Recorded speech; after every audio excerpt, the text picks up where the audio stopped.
Mutual fund में पैसा लगाना चाहते हो लेकिन आप बिगिनर हो, राइट? और आपको नहीं पता कि कौन से म्यूचुअल फंड को सिलेक्ट करें। इतने सारे ऑप्शंस आते हैं, फ्रेंड्स भी कंफ्यूज कर देते हैं और फैमिली तो कंफ्यूज कर ही देती है। ऐसे में क्या करें?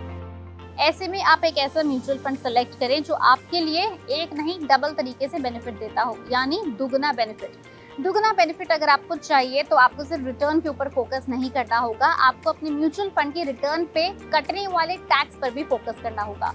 मैं यहाँ पे ऐसे म्यूचुअल फंड्स की बात बता रही हूँ जिसके आने वाले रिटर्न टैक्स फ्री होता है। बिल्कुल ऐसे म्यूचुअल फंड्स होते हैं जिन्हें टैक्स फ्री म्यूचुअल फंड्स भी बोला जाता है और उन्हें कहते हैं ELSS, यानी इक्विटी लिंक्ड सेविंग स्कीम।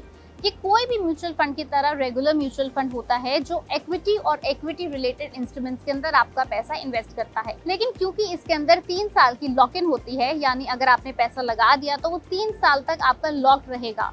क्योंकि इसमें 3 साल का लॉक इन पीरियड होता है, इस वजह से इसको टैक्स फ्री बनाया गया है। अगर मान लीजिए आपने एक बार भी लमसम यानी एक मुश्त पैसा डाल दिया है इक्विटी लिंक सेविंग स्कीम में, तो वो उस डेट से लेके अगले 3 साल तक आपका पैसा लॉक इन हो गया। लेकिन उसके बाद आपका जो पैसा वापस आएगा वो आपका टैक्स फ्री होगा।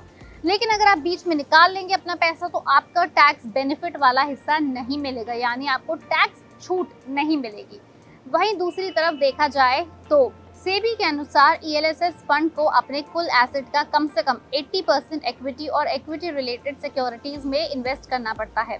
ELSS का सबसे बड़ा फायदा ये है कि इनकम टैक्स एक्ट 1961 के सेक्शन 80C के तहत आपको ELSS पे 1.5 लाख रुपए की छूट मिलती है। जैसे आपको इंश्योरेंस पे मिलती है, अपनी कोई भी LIC पॉलिसी पे मिलती है, PPF पे मिलती है, वैसे ही अगर आपका रिटर्न 1.5 लाख रुपए से ज्यादा है तो आपको उसके ऊपर छूट मिल जाएगी।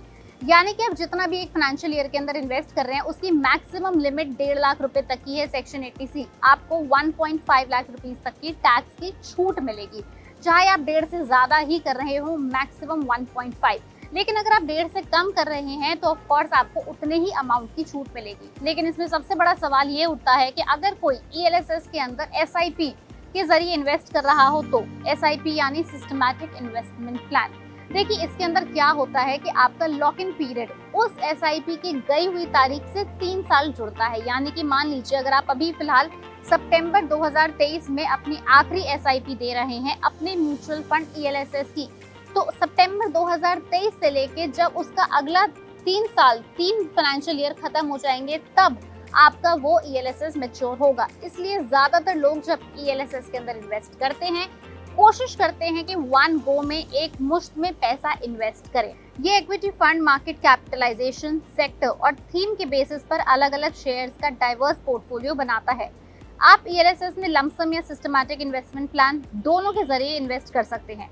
और क्योंकि ELSS फंड्स में 3 साल का लॉक इन होता है, इसलिए खुद ब खुद उसके ऊपर लगने वाला long term capital gain tax लग जाता है, जो आमतौर पर short term capital gain tax की तुलना में कम होता है। एक फाइनेंशियल ईयर में 1 लाख रुपए तक के लॉन्ग टर्म कैपिटल गेन पर टैक्स नहीं लगता है और 1 लाख रुपए से ज्यादा होने पर 10% लगता है।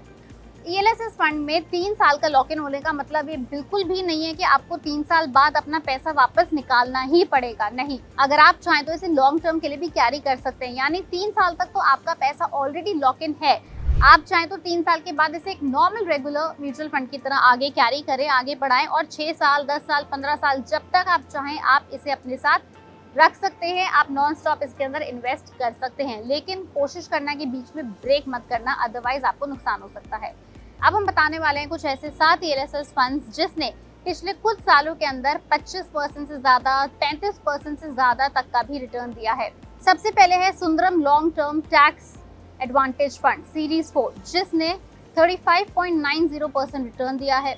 दूसरे नंबर पर है SBI long term tax advantage fund series 6 direct plan जिसने 29.44% रिटर्न दिया है।